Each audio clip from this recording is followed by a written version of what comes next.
February 1998. Bill Gates, the richest man in the world, is walking into a government building in Brussels. He turns and waves to someone behind him, smiling. As he turns back up the stairs, he takes a cream pie to the face, and then another, and then another. An act of pastry-based protest against the power and influence of tech billionaires. Just days before, Gates' company, Microsoft, had invested millions in a Belgian speech recognition company called Lernout and Hauspie. And although the pie washed off easily enough, what Microsoft had just stepped into would leave a much bigger mess. Are you an accountant with a continuing education requirement? You can earn free NASBA-approved CPE for listening to this episode. Just visit earmark.app in your web browser, take a short quiz, and get your certificate.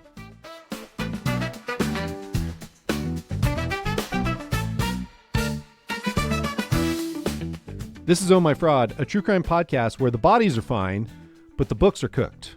I'm Caleb Newquist. Hi, how are you? How's everybody? Great. Great to hear, however that is. Maybe you're curious, maybe you're not. You're probably not. But I have good news, and that is I think I've gotten the hang of this CPAP machine, and it seems to be working. And so, yeah. That's I'm feeling slightly more rested, but I'm on a good streak, let's say, of using it. And I met with my doctor yesterday, and I mostly met with my doctor because, you know, I want insurance to keep paying for this ridiculous machine that I have to use to get some decent rest. And so I did it. Plus, I love my doctor. She's wonderful. And so I don't mind just hanging out with her and talking. And she is kind enough to reciprocate. She likes a good hang. And so she said everything looked good. And then we, talked about other stuff. Anyway, that's the only update I've got for you. I'm sorry if that's disappointing. But really, you should feel good because I feel better. Okay? All right. Reviews. Here we go. UPJDD gave us 5 stars and writes, fun in school. I stumbled across your podcast while looking for interesting content for the forensic accounting class I teach, and I've been hooked. The students love your work too. One of their assignments is to listen to a few fraud podcasts. Yours is hands down a favorite. And bonus, CPE for me. Keep up the great work. I do miss Greg and wish him the best. Oh, we all wish Greg the best. He's doing fine. He's doing better than fine. If you're on Instagram, go check out the Comedy Church channel on Instagram. They have good clips. They have good clips, and you can see Greg there. And this is a free plug, Greg. You're welcome. Anyway, thanks for the review. Here's another one from Allison on the Earmark app. I like this show, but it really needs 2 voices. Listening to one person for over an hour is a lot. It's so helpful to have that back and forth conversation between 2 people with different experiences and perspectives. I didn't think I'd care either way, but I used to really look forward to each episode, and now I'm letting them pile up in my downloads. That was 3 stars, I believe. So there you go. 3 stars. And anyway, Allison, thanks for the review. And I'm sure there's other people that feel similar to you. And look, here's the thing. Greg didn't want to do the show anymore. Okay. And because I'm not a monster and Greg is an autonomous human being, this show currently has one person, and that person is me. And we're just not going to throw any warm body into Greg's seat. You know, we're not going to do tryouts. You know, it's just a waste of time. And Zach is here. Yes. But he doesn't want to talk. At least I don't think he does. I don't know. Anyway, he talked in the last episode a little bit. Okay. So, or a recent episode. I don't know which one it is. The point is, Allison, I know your time is valuable. Everyone's time is valuable. So turn the speed up. That way it goes faster, right? You can go 2x and all of a sudden, if it's over an hour, then we're talking like 30 minutes, 35 minutes, God knows there's plenty of people that listen to podcasts this way. I will also just mention in my own defense, okay, we've had quite a few more guests in Greg's absence. And so there is some conversation happening, okay? And the case study episodes are shorter because there's only one person talking now, okay? Anyway, 2x, 1.5. It'll go much faster. Thanks to everyone who writes reviews and emails. And thanks everybody who, rates the show on Apple, Spotify, Earmark, wherever you happen to listen. That helps us out. Also, if your firm or your conference or your event or your bar mitzvah or your grandma's surprise birthday party needs a live or virtual presentation on fraud or ethics, then we can talk about that. Okay? Email ohmyfraud@earmarkcpe.com to get more information on pricing and availability. All right. That's enough business. Time for some fraud.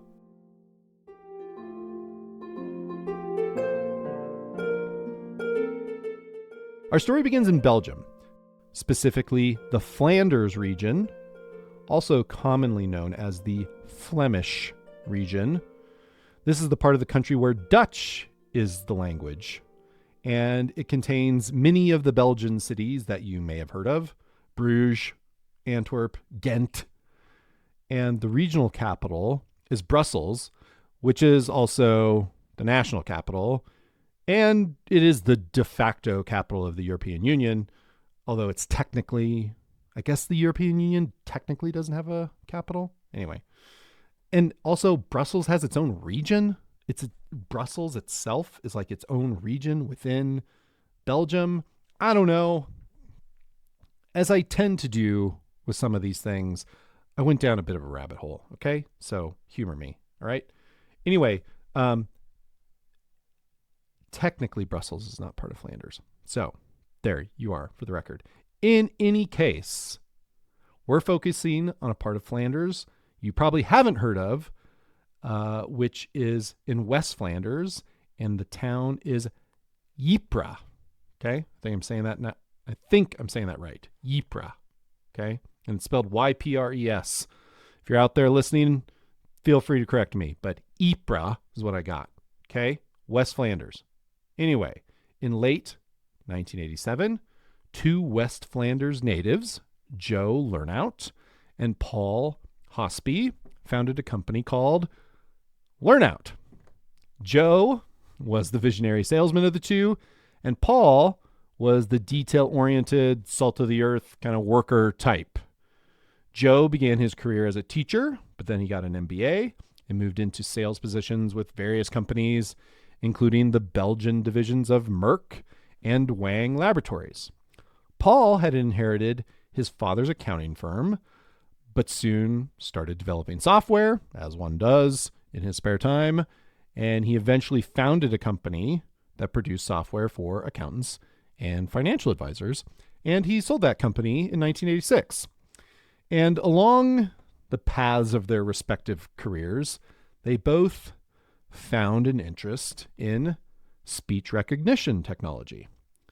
Now, Lernout later became Lernout and Hauspie Speech Products, commonly known as L&H, in Ypres and all around Belgium.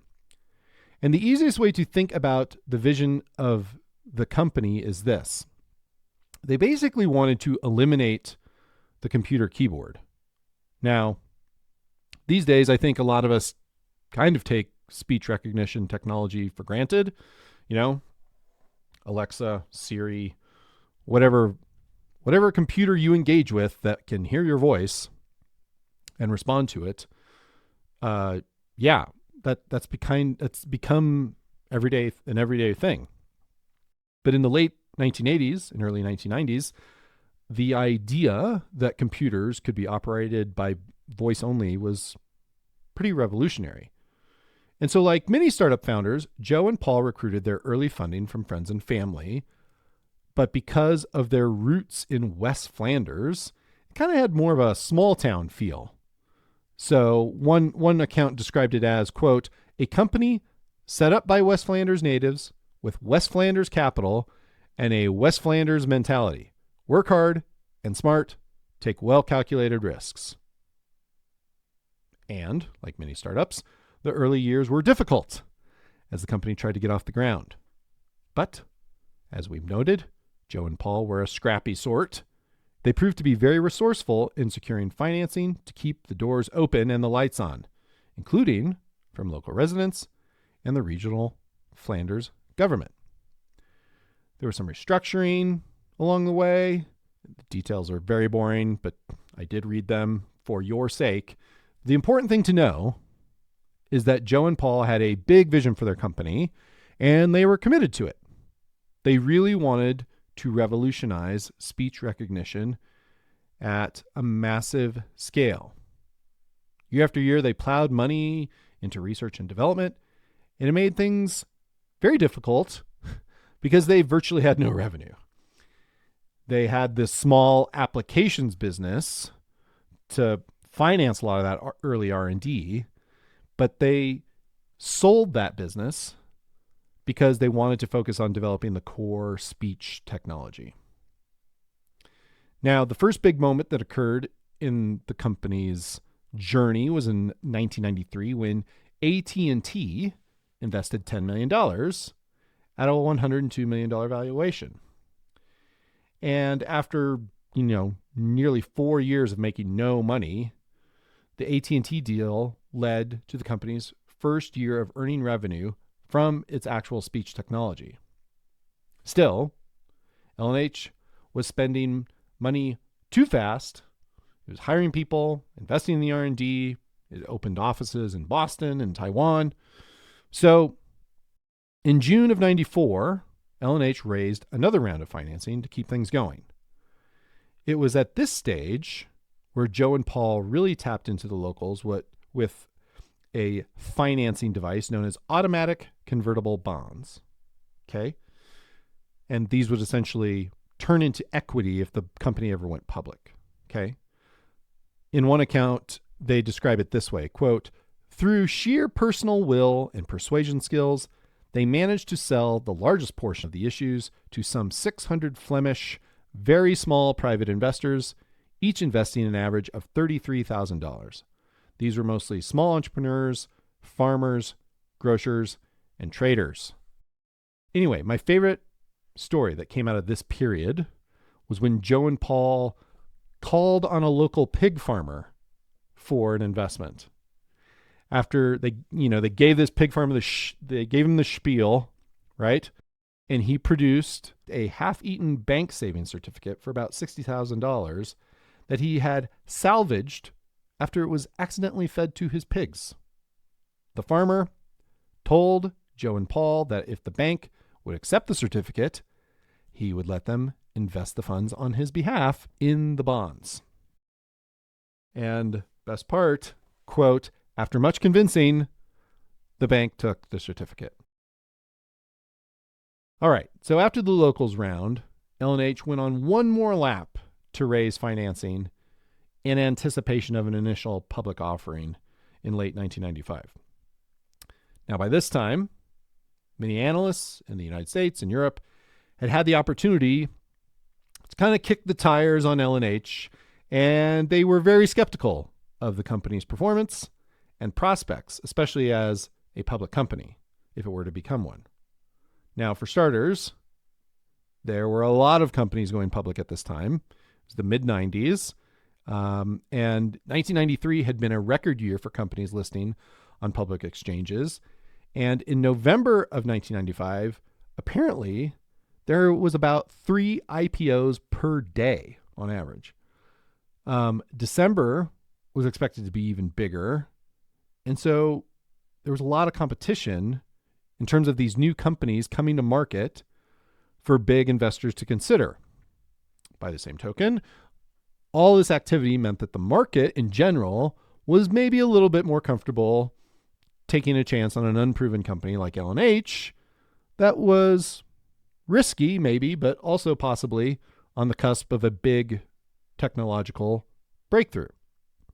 However, it was this very technology, speech recognition technology, that made so many analysts skeptical about L&H's prospects. First of all, it was a competitive space in an already competitive investing environment, and some felt that the technology was still, quote, in its infancy and too primitive and computers too weak for L&H's technology to take off. Despite some doubts, Joe and Paul continued to believe in their vision for developing L&H's speech recognition technology. The company went public on the NASDAQ on November 27th, 1995 at $12.50 a share.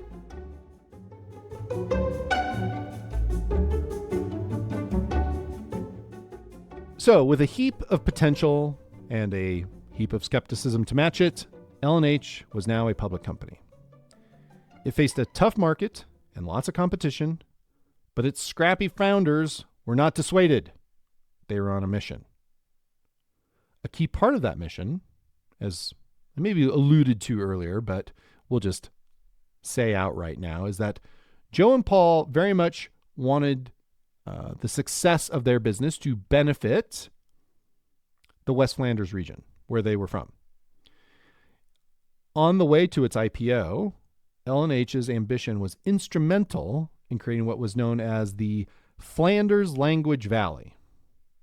Now, even back in the 1990s, Silicon Valley in California, here in the US, was kind of the envy of the world for the innovation and technology that came out of the region.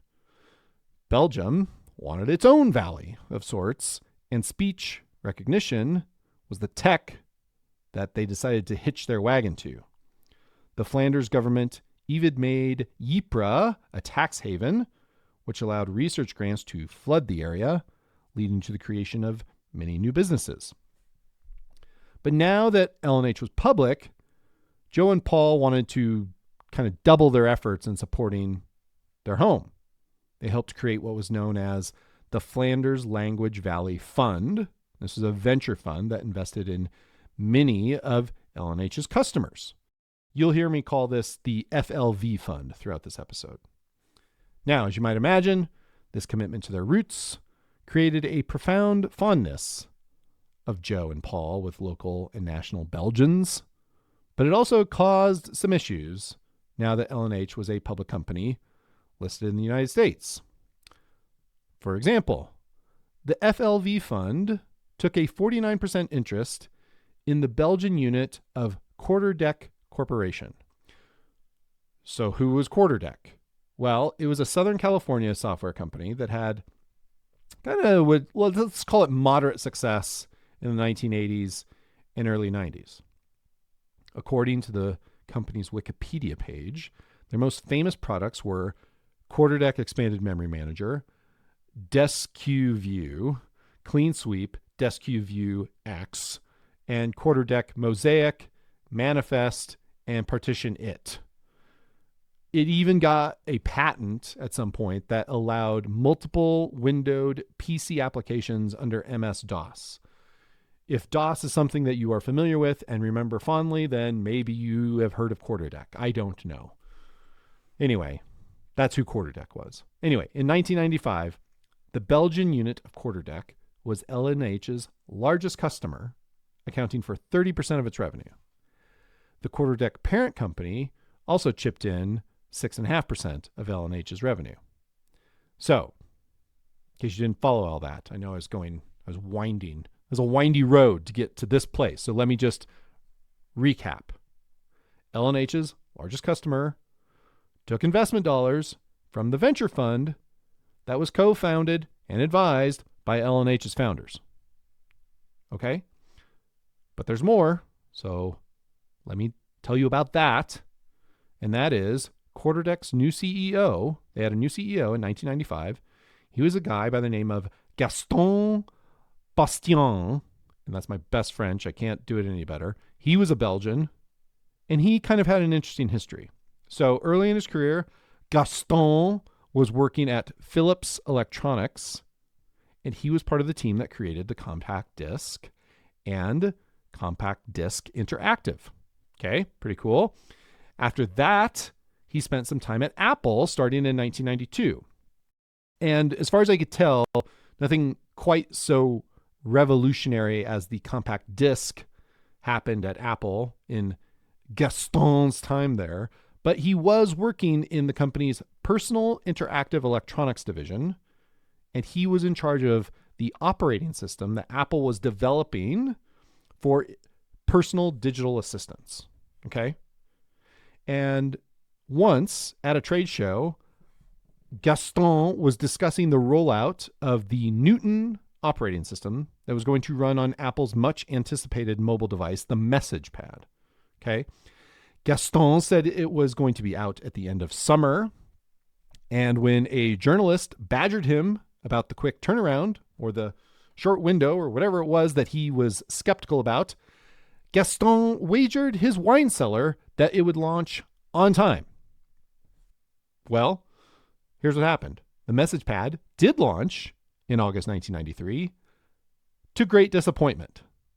The operating system was full of bugs, including, quote, faulty handwriting recognition, which for personal digital assistants at that time were kind of a big deal. Main feature. It was widely speculated that Gaston had rushed the Newton operating system so he wouldn't lose his beloved wine cellar. Anyway, this was the guy who was the CEO of Quarterdeck in 1995, whose Belgian division was L&H's largest customer. Unfortunately, Gaston Bastiaens, during his time at Quarterdeck, he was on a bit of an acquisition spree, none of which turned out very well, and so he quit as CEO of Quarterdeck in August 1996. But no worries, he landed on his feet. He became the president of L&H just a few months later.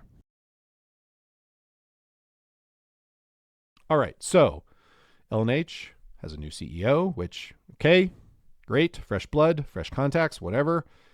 It was also around this time, in late 1996, that it had become obvious to Joe Lernout that L&H badly needed to catch up in the development of its speech recognition technology.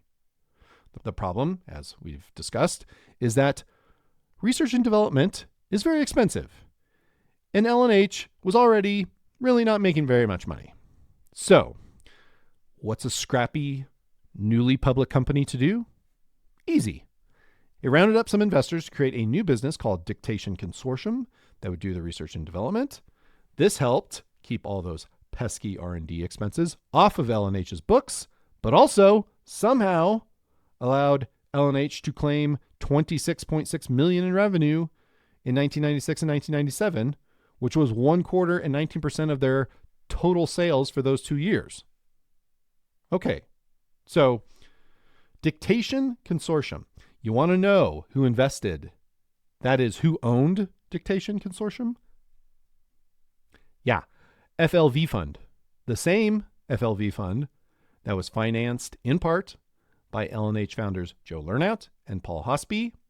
The same FLV Fund that owned 49% of the Belgian unit of Quarterdeck Corporation and L&H's largest customer. FLV Fund owned 61% of Dictation Consortium.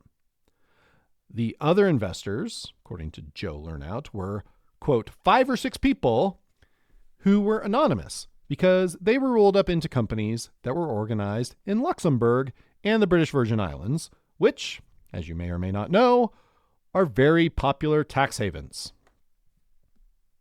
Also around this time, L&H secured a $30 million investment from Intel Corporation, but also a strategic alliance with Microsoft.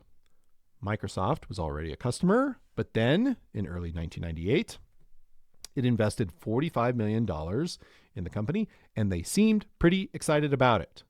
The chief technology officer at the time said, quote, "For the past several years, Microsoft has made great progress toward a vision of the personal computer which can then interact with users via spoken language.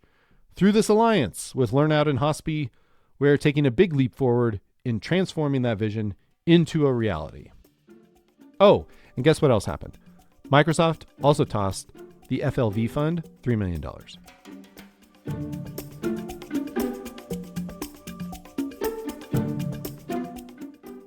So, funny story about this Microsoft bit.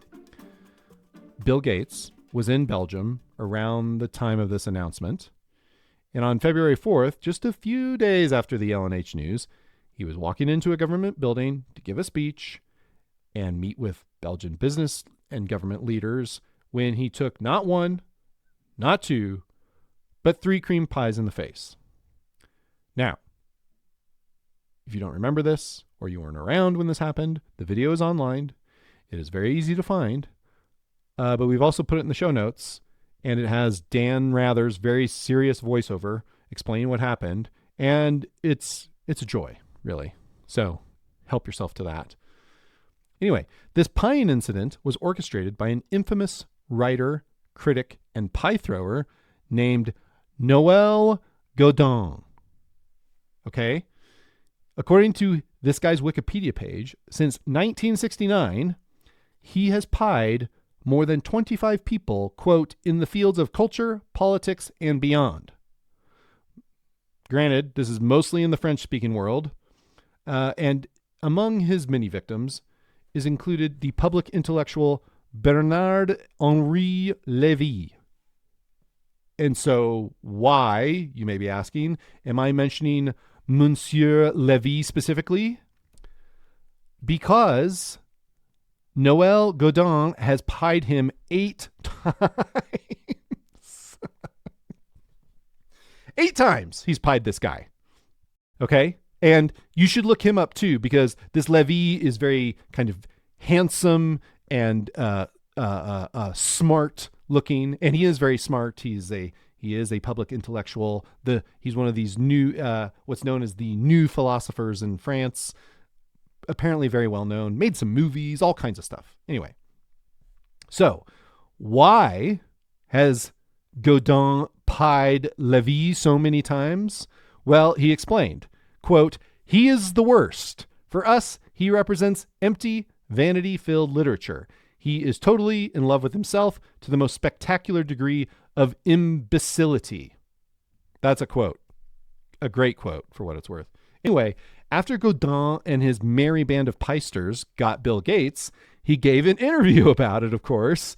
And here's just a sampling of the exchanges that were in that interview. Okay, here we are.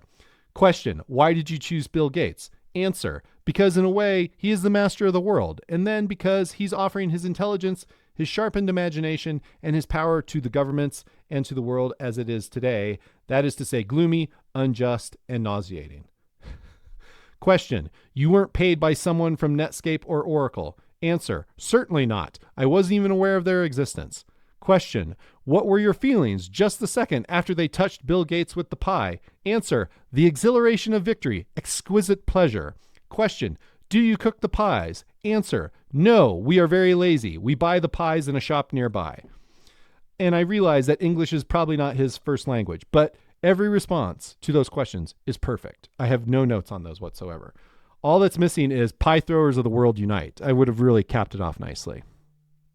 Anyway, to the best of my knowledge, this is something that is still out there, that is still happening. And if it's not, that's a shame. But nevertheless, I hope J.D. Vance is currently at the top of his list.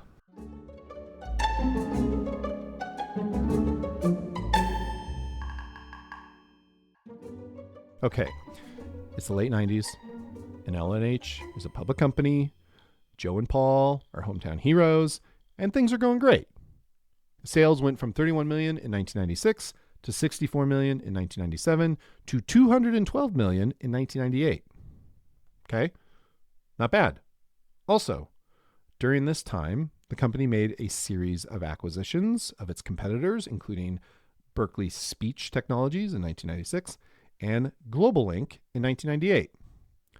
All the while, the critics remained unrelenting, noting the company's pervasive related party transactions and the acquisitions the company used to create growth. But it didn't matter. In 1999, the company reported $344 million in annual sales. It was also that year, 1999, that the wine cellar guy, Gaston Bastiaens, who is now CEO, he said that the company had cracked the market in Asia, where its sales had exploded to more than $150 million versus just $10 million the year before. So, yes, nearly half of its revenue, about 43%, was coming from Asia. All this growth sent the stock soaring, taking off in mid-1999, climbing throughout the rest of the year, and landing somewhere in the mid-$50 range, according to the historical data I found. In the year 2000, L&H was off to a strong start, and its stock price was still climbing, and its market capitalization reached $10 billion. And Mr.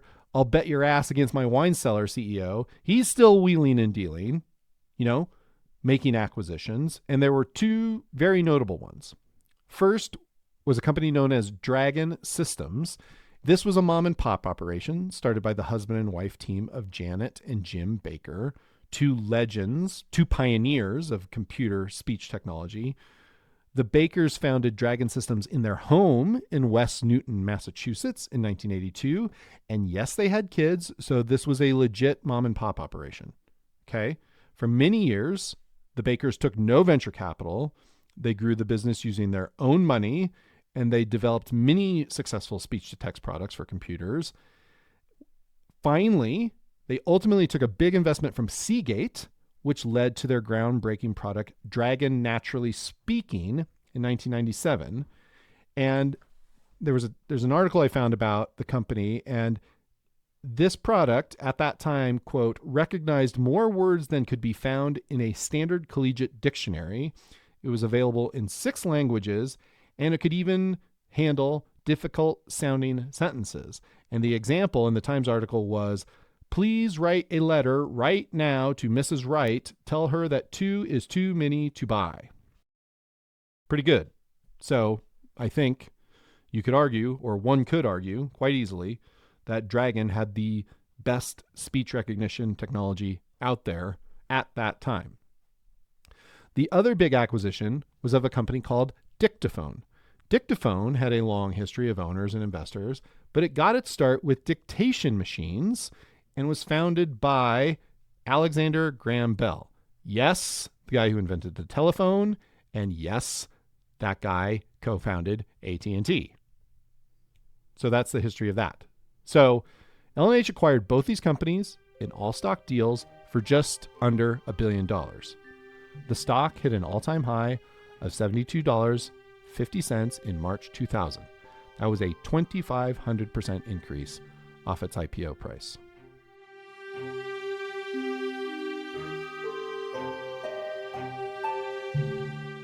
And so, like virtually every high-flying stock, L&H's price came off its highs a bit as critics still questioned the company's business and strategy. In its 1999 annual report and the first quarter filing for 2000, L&H reported more of its business coming from Asia, but when it released the details of that growth for the first time in the second quarter, that's when things kind of took a turn for the worse. Prior to that point, L&H had been reporting as a foreign entity, but with the big acquisitions of Dragon and Dictaphone, big parts of its business were now in the US, and that required more detailed disclosures of its business. And what those details showed was not good. Those filings showed that L&H had $58.9 million in revenue from Korea in the first quarter. This was 53% of its global sales, okay, for that period of time. In the first quarter of the prior year, it only had $97,000 in sales from Korea. Now, that is a very large increase, an increase of over 60,000%. And so you might be saying, well, what about its business in the rest of the world? Not as good. The Wall Street Journal reported that its, quote, total sales in the US, Europe, and rest of Asia declined 27% in the latest quarter to $51.8 million. Then there were the details of its sales in the prior year, 1999. Here's the journal, quote, out of 1999 revenue of $344.2 million, the latest filings disclose Korea contributed $62.9 million, while Singapore contributed $80.3 million, with Singapore just edging out the US as the country's largest market. The prior year, the two countries had contributed less than $300,000 in sales, while the company paid about $50 million in September to acquire a Korean company, Boomil Information and Communication Company. It made no significant acquisition in Singapore during 1999 or this year. Does this make any sense? No. And it will make even less sense when I tell you this. Quote, sales in Singapore plummeted in the first quarter of 2000 to $501,000, down from $10.4 million a year earlier. But, as you might imagine, I'll wager my wine cellar CEO guy had a perfectly reasonable explanation, telling the Journal, for starters, that the US and Europe sales had dropped, quote, because of a shift in strategy. It wasn't going to license its tech anymore. L&H was going to build its own applications. He expected a rebound in sales for those markets later in the year. Okay, as for Asia, what had happened was that L&H had sold licenses for its tech in Singapore for the development of local language products. They didn't have any more licenses to sell, so that's why there was such a huge drop in revenue. As for Korea, he talked about the acquisition that was made, how it opened up the market, and that in general, things were just kind of kicking ass. So, all good things. So that was kind of the story that L&H was selling. Except nobody was buying it. The Wall Street Journal ran a follow-up article about a month later in August 2000, and the reporters Mark Mermont, Jesse Eisinger, Mi Young Song, they talked to many of the Korean customers that L&H had cited that were, important to the booming business there. What did they find out? Nothing good. The article states, quote, some companies that L&H has identified as Korean customers say they do no business at all with L&H. Others say their purchases have been smaller than L&H says. L&H officials now acknowledge they made some mistaken initial representations about customers, but the company disputes other accounts given by some of the Korean companies, and it insists its Korean revenue figures are accurate. None of that is reassuring at all. And I guess I should say for the record that the Journal's investigation did turn up some customers who confirmed that they were actual customers of L&H, but only one would go on record to say that the numbers were actually right. Then there was yet another company that had formed a joint venture with L&H, and the joint venture, not the company itself, had purchased products from L&H. Okay, fine. But then this same company later retracted the story for whatever reason. And if all of that isn't weird enough, let me tell you about the account of one of L&H's big customers, Hung Chang. L&H claimed it was doing between $5 million and $10 million in business with this company. Okay. The Journal spoke to L&H's contact at Hung Chang, and he told them a familiar story that they had a joint venture with L&H. It wasn't the actual company that was doing the business. But then, then they went back to the CEO, and he said he didn't even know about the joint venture. And one of his minions said that maybe he wasn't fully aware that it had been set up. But then they went back to the Hung Chang guy about the discrepancies, and he said, quote, I lied about everything. And I don't know, if I was that reporter, I would just be like, what do you mean you lied about everything? Why would you lie about everything? Why would you lie about everything to Wall Street Journal reporters? It doesn't make any sense. Anyway, so none of this is good, right? None of this is good. It was so bad, in fact, that Gaston Bastiaens quit about 2 weeks later as the CEO. And about a month after that, the Journal reported that the Securities and Exchange Commission had opened a probe into L&H.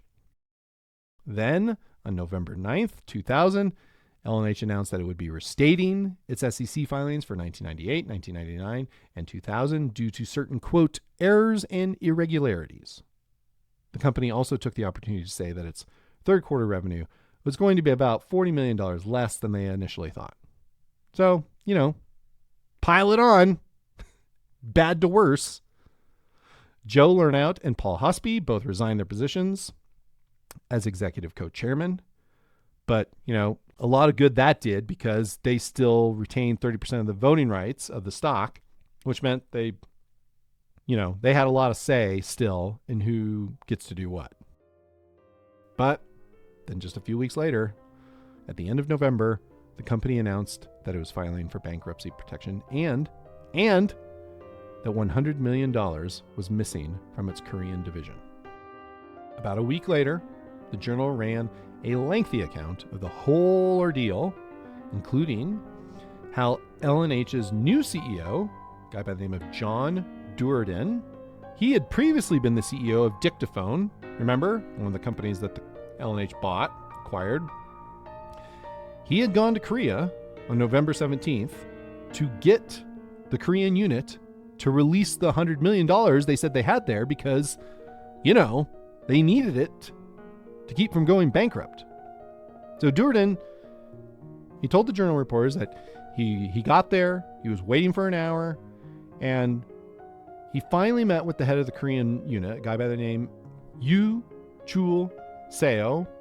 Duerden was in the middle of grilling this guy about the $100 million, only to be interrupted by three goons who kicked open the door and then started, quote, shouting and gesticulating.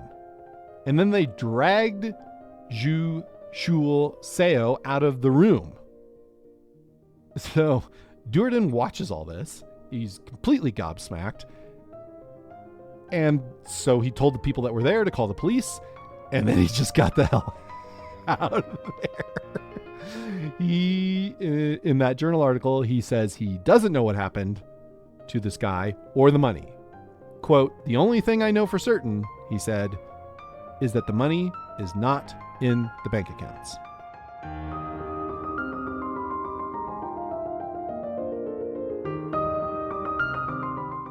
Like many of the other corporate stories that we tell on this podcast, it took some time for all the details to become known, and likewise for accountability to be handed out. In the more immediate aftermath of the bankruptcy, Joe and Paul were still hometown heroes, although not without a little bit of, snark. In a January 2001 Associated Press story, one joke that was overheard in Ypres was, quote, "Now L&H and Goodyear will develop a tire together. Goodyear does the rubber, L&H the hot air." Good one. Anyway, many of the investors in West Flanders kept up hope that they would get their money back. There were even conspiracy theories that the whole thing was a plot carried out by the Americans, American business, American tech, American government, American media, whatever you like. The idea being that the Americans didn't want a company coming out of a small European country to get all the riches and credit for building a cutting-edge technology. One guy said, "Are the Americans scared that a Belgian company has become this strong in technology?" Probably not. Anyway, in October 2002, the Securities and Exchange Commission announced its litigation against L&H, laying out all the details of the questionable things L&H was up to that people had been pointing out for years. But now, instead of things being questionable, they were officially illegal.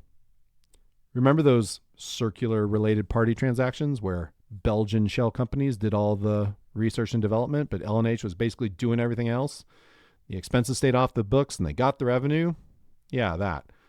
They basically evolved that into a bigger operation located in Singapore. Then there was all that Korean revenue. What happened?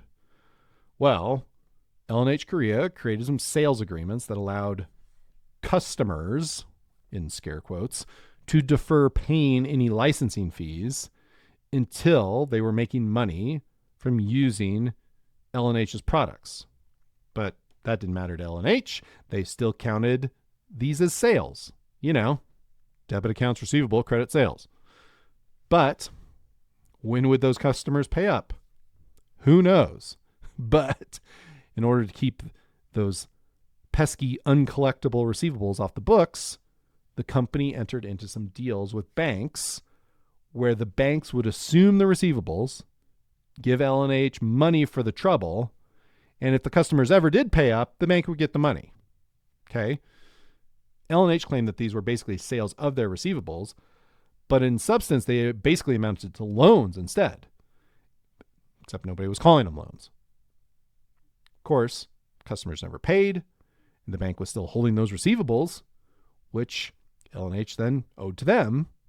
And that's why when L&H said it had $100 million in cash, it couldn't get it.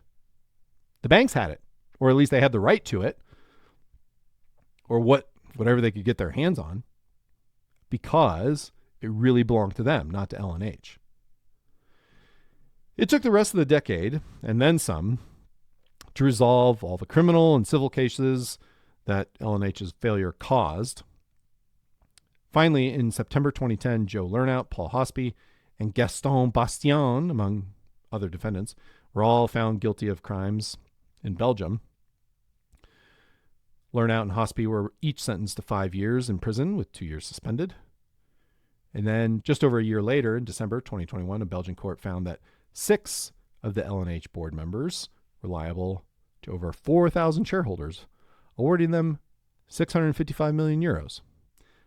Unfortunately, as one Flanders news source reported, quote, "The compensation ruling is largely symbolic, as the 6 former board members don't have the financial means with which to pay it."